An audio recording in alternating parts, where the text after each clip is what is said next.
আমাদের নবী করিম সাল্লাল্লাহু আলাইহি ওয়াসাল্লামের এই যে মেরাজের ঘটনা, যেই ঘটনার মাধ্যমে দয়াল নবীজির উচ্চ মর্যাদা এই বিশ্ববাসীর সামনে যেমন প্রকাশিত হয়েছে, ঠিক তেমনি ভাবে সাত আসমানের বাসিন্দা যারা, তাদের সামনে আল্লাহ রাব্বুল আলামিন প্রকাশ করে দিয়েছেন। উম্মতে মুহাম্মদী হিসেবে, নবীর আশিক একজন উম্মত হিসেবে আমরা সকলেই খুশি। আমাদের নবীজির মর্যাদা প্রকাশ পেয়েছে যেই ঘটনার মাধ্যমে, এই ঘটনার কারণে আমরা কি খুশি। সে খুশি হয়ে আমরা যদি শুকরিয়া আদায় করার জন্য একটা রোজা রাখি, আলহামদুলিল্লাহ অনেক ভালো কাজ হবে। আমরা চেষ্টা করব শবে মেরাজের যে রোজা, মানে 27 তারিখের যে রোজা, রজব মাসের 27 তারিখের রোজা, এই রোজাটা রাখার চেষ্টা যেন আমরা করি। হাজিরিন, সংক্ষেপে দু একটি কথা আপনাদের খেদমতে তুলে ধরতে চাই। আল্লাহ সুবহানাহু ওয়া তাআলা তার হাবিব সাল্লাল্লাহু আলাইহি ওয়াসাল্লামকে এই যে সফরটা করাইছেন, এই সফরটা করাইছেন কেন? লিনুরিয়াহু মিন আয়াতিনা। আল্লাহ পাক বলেছেন যে আমার কুদরতের অনেক নিদর্শন, যেই নিদর্শনগুলো আমার বন্ধুকে আমি দেখাইতে চাই, এই কারণে এই সফরটা আমি করাইছি। সুবহানাল্লাহ। অনেক আছে, এর মধ্যে আমি শুধু সারমর্ম বলবো। তিনটা জায়গা, যে তিনটা জায়গায় যাওয়ার পরে জিবরিল আমিন আল্লাহর নবী সাল্লাল্লাহু আলাইহি ওয়াসাল্লামকে অনুরোধ করেছেন, ইয়া রাসূলুল্লাহ, বুরাক থেকে নিচে নামেন, 2 রাকাত নামাজ আদায় করেন। তিনটা জায়গায় আল্লাহর নবী বুরাক থেকে অবতরণ করে 2 রাকাত করে নামাজ আদায় করেছেন। এর মধ্যে একটা হলো, তৎকালীন নাম ছিল ইয়াসরিব, যেটা মদিনা আল মুনাওয়ারা, আল মাদিনাতুল মুনাওয়ারা, ওইখানে। আরেকটা ছিল তুরে সাইনা, হযরত মূসা আলাইহিস সালাতু ওয়াস সালামের সাথে আল্লাহ রাব্বুল আলামিন যেই তুর পাহাড়ের পাদদেশে কথোপকথন করতেন। আরেকটা হলো বাইতুল লাহাম, যেটার বর্তমান নাম হলো বেটালহাম। এই বেটালহাম, ওই জায়গায় আল্লাহর নবী অবতরণ করলেন, বুরাক থেকে 2 রাকাত নামাজ আদায় করলেন। এই ঘটনার থেকে একটা মাসআলা আমরা শিখতে পারি। সেটা হলো, আমরা যখন কোনো জায়গায় নতুন যাব, এই প্রথম গিয়েছি জীবনের প্রথম, প্রত্যেকটা নতুন জায়গায় গিয়া 2 রাকাত নফল নামাজ আদায় করা, এটা হচ্ছে সুন্নাত। এটা কি সুন্নাত? অবশ্য এটা সুন্নতে মুআক্কাদা না, সুন্নতে গায়রে মুআক্কাদা, সুন্নত। আল্লাহর নবী 3 স্থানে অবতরণ করেছিলেন জীবনের প্রথম, এবং 3 জায়গায় 2 রাকাত করে কি করেছেন?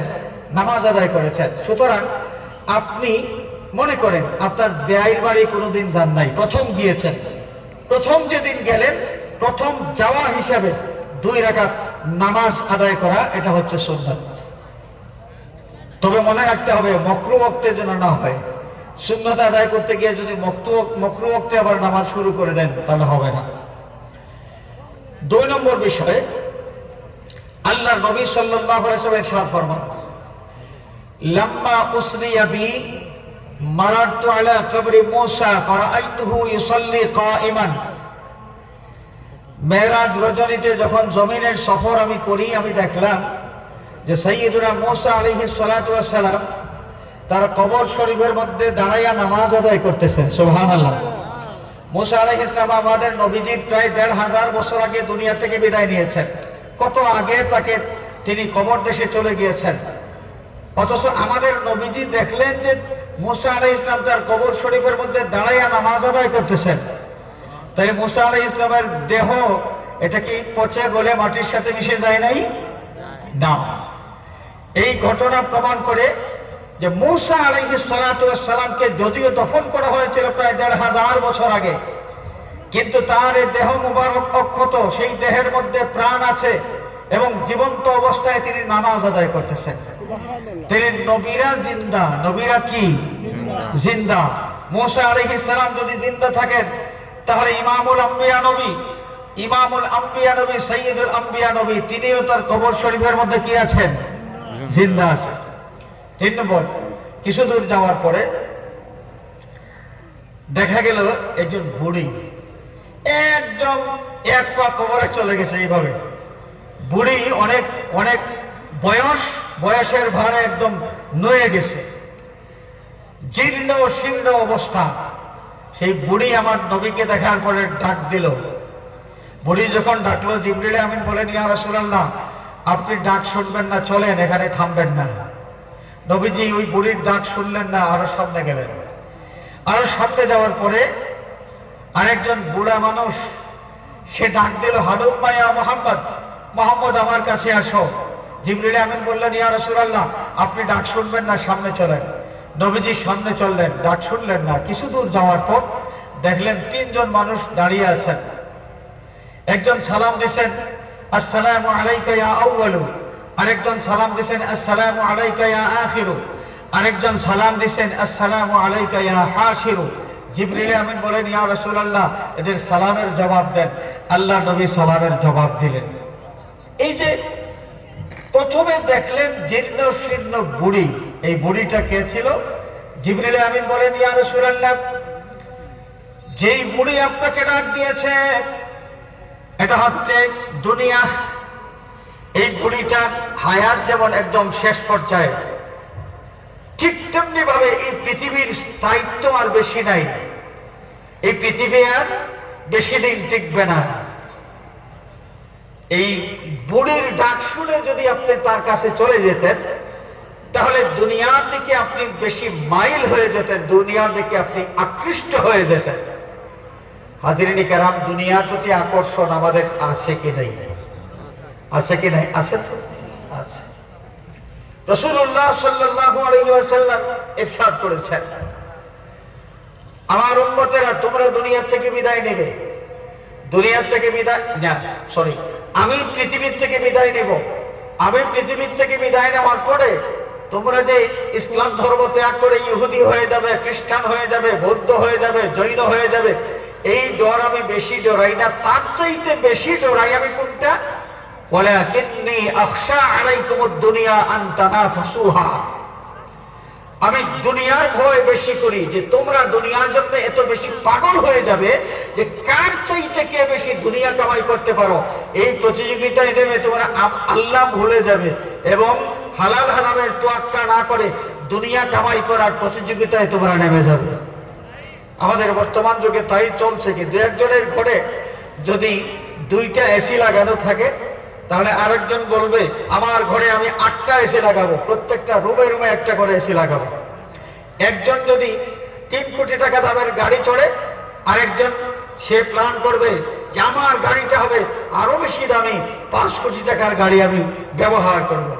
ঠিক এইভাবে দুনিয়ার প্রতি আমাদের এত আকর্ষণ যে প্রতিযোগিতামূলকভাবে কে কত বেশি দুনিয়ার সেই বিত্ত বৈভব আমরা কামাই করতে পারি, এই প্রতিযোগিতায় আমরা মগ্ন।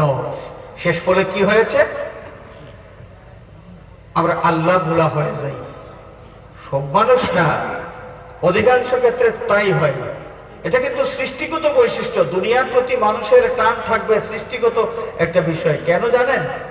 মানুষের এই যে দেহ তৈরি করা হয়েছে, মূল মানুষটা তো এই দেহের ভিতরে, মানব সত্তা যেটা, সেই মানব সত্তাকে কাভারিং করা হয়েছে যেই দেহ দিয়া। এই দেহের মধ্যে 4টা উপাদান আছে, আগুন, পানি, মাটি, বাতাস। এই 4টা বস্তু এর সম্পর্ক কিন্তু দুনিয়ার সাথে, দুনিয়ার বস্তু এগুলো। এই দুনিয়ার বস্তু দ্বারা তৈরি মানব দেহ, এর ভিতরে মানব সত্তাকে বন্দী করা হয়েছে। সুতরাং এই মানব দেহ তাকে দুনিয়ার দিকে টানতে থাকে। আর মানব সত্তার সম্পর্ক ছিল আল্লাহর সাথে। কার সাথে? আল্লাহর সাথে। রুহু জগতে আমরা যখন ছিলাম তখন সম্পর্ক আমাদের আল্লাহর সাথে ছিল। এই মানব সত্তাটা দেহ পিঞ্জরে বন্দী হয়ে পৃথিবীতে আসার পর এই দেহটা মানুষকে দুনিয়ার দিকে টানতে থাকে। এই টানাটানির মধ্যে যে সমস্ত মানুষ আল্লাহর সাথে সম্পর্ক ঠিক রেখে চলতে পারেন, তারা দুনিয়া আখিরাতে কামিয়াব। আর যারা আল্লাহর সাথে সম্পর্ক ঠিক রাখতে পারেন না, তারা ব্যর্থ হয়ে যান এবং দুনিয়ার প্রতি আকৃষ্ট হয়ে পড়েন। এই সমস্ত মানুষ ক্ষতিগ্রস্ত। আমরা এই চিন্তা যারা করবে, এরা লেনদেন করতে গিয়ে মানুষকে ঠগাইবে না। এই চিন্তা যারা করবে, এরা মানুষের হক আত্মসাৎ করবে না। এই চিন্তা যারা করবে, এরা কোনো মানুষের সম্পদ জবরদখল করবে না। আল্লাহ রাব্বুল আলামিন আমাদের সকলকে দুনিয়ার সেই চক্রান্ত থেকে, দুনিয়ার বেড়াজাল থেকে যেন মুক্ত রাখেন। সবাই বলি আমিন, আরো জোরে বলি আমিন। আরেকটা বিষয়, যে আপনি যদি তার কাছে যেতেন তাহলে সে আপনার উপর প্রভাব বিস্তার করত, আপনার দিকে, তার দিকে আপনাকে মাইল করত। এই ছিল ইবলিস শয়তান। তো ইবলিস শয়তান তার দিকে আমাদের সকলকেই কিন্তু ডাকতে আসে। আল্লাহ রাব্বুল আলামিন নিষেধ করে দিয়েছেন, লা তাত্তাবিউ খুতুওয়াতিশ শাইতান, তোমরা শয়তানের পদাঙ্ক অনুসরণ করবে না। শয়তানের পথ কোনটা? শয়তানকেই তো আমরা দেখি না, তার পদ আর তার পদাঙ্ক এগুলো চিনব কেমনে? এর সোজা হিসাব হলো আল্লাহ রাব্বুল আলামিনের পথ আর শয়তানের পথ। মানুষের সামনে পথ কিন্তু এই দুইটা। আল্লাহর পথ, যেই পথে চলতে আল্লাহ রাব্বুল আলামিন হুকুম করেছেন, এটা হচ্ছে আল্লাহর পথ। এর বিপরীত যেটা, এটা হচ্ছে শয়তানের পথ। আল্লাহ পাক নামাজের হুকুম দিয়েছেন, নামাজ আদায় করা, এটা হচ্ছে আল্লাহর পথ। নামাজ আদায় না করা, নামাজ তরক করা, এটা হচ্ছে শয়তানের পথ। মা বাবার সাথে সদ্ব্যবহার করা, এটা হচ্ছে আল্লাহর পথ। মা বাবার সাথে বেয়াদবি করা, মা বাবার সাথে দুর্ব্যবহার করা, এটা হচ্ছে শয়তানের পথ। হালাল তরিকায় ব্যবসা করা, এটা হচ্ছে আল্লাহর পথ। কাস্টমারকে ঠগাইয়া ব্যবসা করা, এটা হচ্ছে শয়তানের পথ। কথা বলতে গিয়ে সত্য কথা বলা আল্লাহর পথ, মিথ্যা কথা বলা এটা হচ্ছে শয়তানের পথ। এক কথায় আল্লাহ রাব্বুল আলামিন যেই আদেশ করেছেন সেই আদেশ, এবং যার থেকে নিষেধ করেছেন সেই নিষেধ মেনে চলা, এটাই হচ্ছে আল্লাহর পথ। এর বিপরীত চললে এটা হবে শয়তানের পথ। আল্লাহ রাব্বুল আলামিন আমাদের সকলকে শয়তানের পথ থেকে যেন হেফাজত করেন। সবাই বলে আমিন। পৃথিবীতে কে কতদিন আছি আমরা কেউ জানি না। বিগত জীবনের আমলের কথা চিন্তা করলে আমাদের অনেক দোষ ত্রুটি আমাদের চোখের সামনে ভেসে উঠবে। আত্মসমালোচনা যদি আমরা করি তাহলে আমাদের নিজেদের অনেক অপরাধের কথা আমাদের সামনে ভেসে আসবে। আমরা নিজের অপরাধের কথা স্বীকার করে লজ্জিত হয়ে আল্লাহর কাছে তওবা করব আর ওয়াদা করব যে আল্লাহ এই অপরাধ কোনোদিন আর করব না। আর সামনের যে দিনগুলো পৃথিবীতে আমরা থাকব, আল্লাহর কাছে আমরা চাইবো যে আল্লাহ মেহেরবানি করে তোমার গোলামির উপর, তোমার মকবুল গোলামির উপর আমাকে তুমি সাবিত কদম রাখো। আল্লাহ রাব্বুল আলামিন আমাদের প্রত্যেককে তার একজন সত্যিকারের গোলাম হিসেবে, তার ফরমানবরদার গোলাম হিসেবে এবং তার হাবিবের একজন সত্যিকারের আশিক উম্মত হিসেবে জীবন যাপন করার তৌফিক যেন দান করেন। সবাই বলি আমিন। ওয়া আখিরু দাওয়ানা আনিল হামদুলিল্লাহি রাব্বিল আলামিন।